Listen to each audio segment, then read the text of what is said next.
We're back to the markets, and your alert shows the Dow up by 25 points now. So, yes, we have gotten closer today, but not quite there on the Dow 20,000 watch. The Trump rally is what a lot of people are calling it. The Trump revolt, to some extent, is still on. You had the headlines from President Obama that we mentioned earlier, telling David Axelrod he could have won a third term had he run. So we have GOP fundraiser Noelle Nikpour here and Democratic strategist Julie Roginsky here. It brings up... Well, let me start with Julie. She'll get us going on this. So Let's go. The idea, where are we going?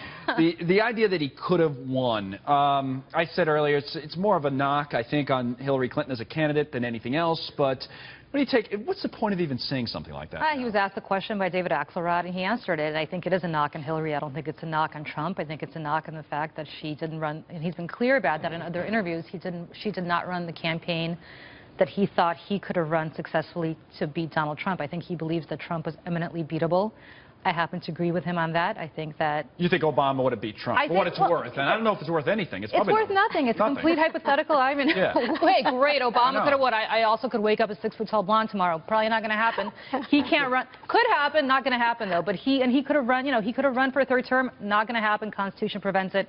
I don't even understand the point of talking about it, but God bless. Well, he did. He made headlines in doing so, and he did bring it up in this interview that gives, gives us something to talk about, right? And, Noelle, your thoughts on this, that you even bring this up? Well, I think he's being a little, excuse me, a little discounting to the working man, the working class man, because it was that vote that pretty much carried Trump over. And I feel like that Trump was the only one that was able to really grasp that vote, not the establishment Republicans, and certainly not the Democrats. So I think it's kind of a neat dynamic. They see Obama, I hate that term, they see anything, but that category of voters, a lot of times they will tell you that they think Obama's an elitist, and they don't, they may not have gone for him either, Some do, but don't forget, he won the states and the voters a lot of times that Trump won this time around. I mean, one of the knocks, Well, he turned out minority voters in many of those states. He did, but he also turned out a lot of the voters. We keep talking about these voters that did vote for Obama in 2008 and 2012, and then continued to vote for Donald Trump in 2016. So it's not a knock on them.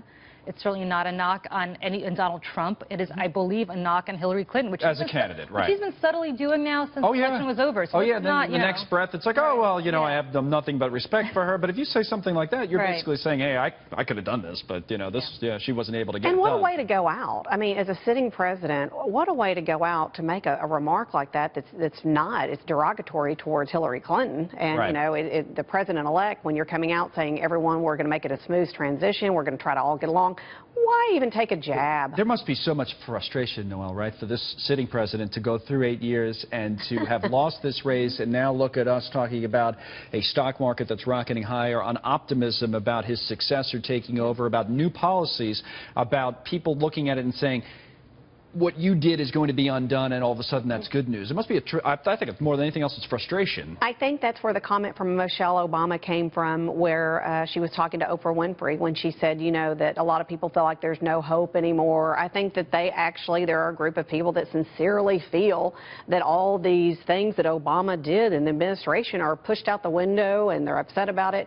But, the market tells a different story, and, a new regime change, so to speak, tells a different story. There are people that are very excited about this and feel for the first time that we're actually going to have real hope, especially when it comes to the economy. Well, there's a split. Go ahead, Julie. Am I in bizarro world? Obama came in with the market being in the tank, and it's up, more than 10,000 points since he's come in now, so it's not like all of a sudden Obama is out of the White House and the market's spiraling. Out of control. He did. The market did well. The market's been great. So under President Obama. But the market, but there is optimism about this new administration, economic optimism. Well, there's optimism from the market, of course, because they love deregulation. All these Goldman Sachs, lower taxes. All these Goldman Sachs people are in charge. Of course, the markets do well. The question for the market is going to be, and for working class people is going to be, and this is a knock on both Obama and on Trump, is whether those policies translate to people actually having jobs and more money in their pockets. Because we've seen the market go gangbusters over the last 8 years. A lot of Well, people that's fair. benefited on the market. Not a lot of people benefited into their own That's pocketbook. true, because then you get the Wall Street, Main Right. Street argument. You're right about that. But at the end of the day, if Trump delivers on jobs,